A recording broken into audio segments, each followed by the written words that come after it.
plusieurs dimensions à cette dernière épreuve que la France vient de vivre.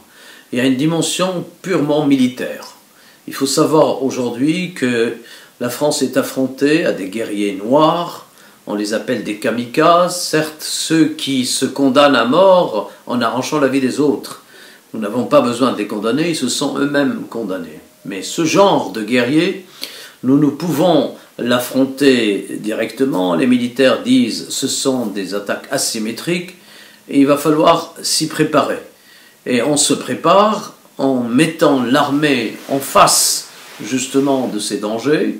La sentinelle est une bonne réponse, c'est-à-dire, je veux parler de ces 10 000, 15 000 soldats qui veillent sur les lieux de culte, les institutions, et qui font sentir dans les gares aux Français une certaine sécurité.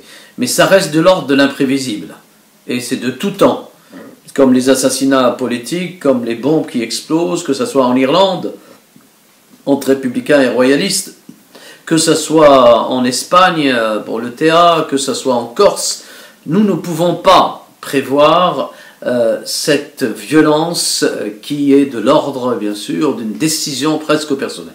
Or là, ce que nous pouvons prévoir militairement et stratégiquement, c'est que ce sont des guerriers qui appartiennent à une organisation, en l'occurrence Daesh, le califat qui a déclaré sa puissance en Irak, en Syrie et à Cham, comme ils disent à Damas, et qui s'attaque à la France parce qu'ils considèrent, là il faut aussi donner leur argument à eux, ils considèrent que l'armée française fait partie de cet ennemi qui les bombarde là où ils sont. Bien sûr, leur argument stratégiquement ne tient pas debout parce qu'ils sont eux-mêmes des agresseurs en Syrie et en Irak. Et pour cette dimension militaire, il a fallu bien sûr attendre cette dernière attaque amplifiée par rapport aux autres attentats en France et qui s'amplifiera encore peut-être de 2 Kalachnikov pour Charlie Hebdo, 17 morts. Nous sommes passés à 10 guerriers, 12 Kalachnikov et puis des centaines de morts. Rien ne prouve qu'on puisse arrêter cette amplification. N'empêche, la réponse du droit est la meilleure. Le gouvernement, le Parlement, s'ils considèrent que la France est en état de guerre, il faut aller jusqu'au bout. Par le vote du Parlement lui-même, et ne pas se contenter d'une formule métaphorique, et le discours du Congrès de Versailles, et deuxièmement, d'une coalition internationale qui doit cesser d'écarter la Russie en convoquant des intérêts de protéger le dictateur Assad ou non. La priorité aujourd'hui est de détruire cette force du mal qui porte le nom de Daesh. Et la meilleure stratégie militaire pour rester dans cette dimension, c'est de commencer par faire ce que font les Russes, détruire les puits du pétrole qui leur donnent de quoi vivre, de quoi payer leurs guerriers noirs, et de l'extérieur comme de l'intérieur, assurer la sécurité d'un pays pour lui permettre des nouvelles élections, où à mon avis Assad ne reviendra pas, même avec un appui russe, et puis une sécurité à l'intérieur de la France et toutes les frontières européennes. Hollande a demandé une aide à l'Allemagne et à l'Europe. L'Europe doit, comme pour les pays de l'OTAN, défendre un de ses membres agressé. Nous avons vu en Belgique comment cette agression s'est elle-même étendue et comment on a bloqué le métro, la vie commerciale en Belgique, et ça peut arriver en Allemagne. Il y a une deuxième dimension à cette grande épreuve, elle est une dimension historique. La France se heurte à ces binationaux, et c'est des binationaux qui ont été dans l'Empire français, au Maroc, en Algérie. Et nous savons qu'avec l'Algérie, il y a une guerre terrible dont les séquelles ne sont pas encore terminées. Et elle doit savoir qu'avec ceux qui portent la double nationalité, le président a décidé d'arracher la nationalité pour ceux qui s'attaquent à la France. Il faut savoir qu'eux-mêmes commencent déjà, avant de s'attaquer à la sécurité française, par brûler leur passeport ou par en porter d'autres, comme celui qui a porté le passeport syrien, celui d'un soldat disparu il y a des mois. Donc un passeport volé, une identité volée. Il faut savoir leur donner la culture qu'il faut dans des lycées qui démissionnent.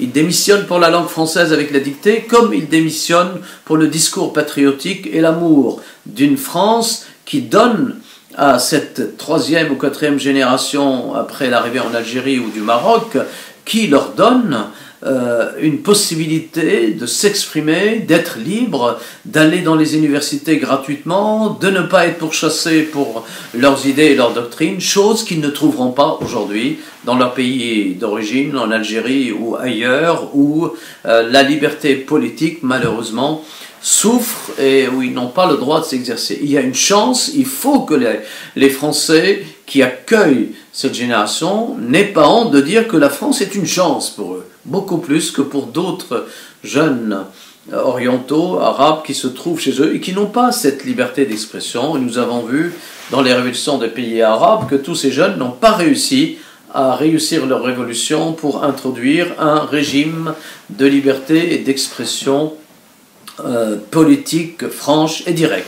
Et il y a une troisième dimension qui n'est ni militaire ni historique, qui est tout simplement psychologique, c'est-à-dire nous sommes dans un Occident qui est tellement fragile, qui aime tellement sa vie de luxure, sa vie de loisir, sa liberté, et il a raison de le faire.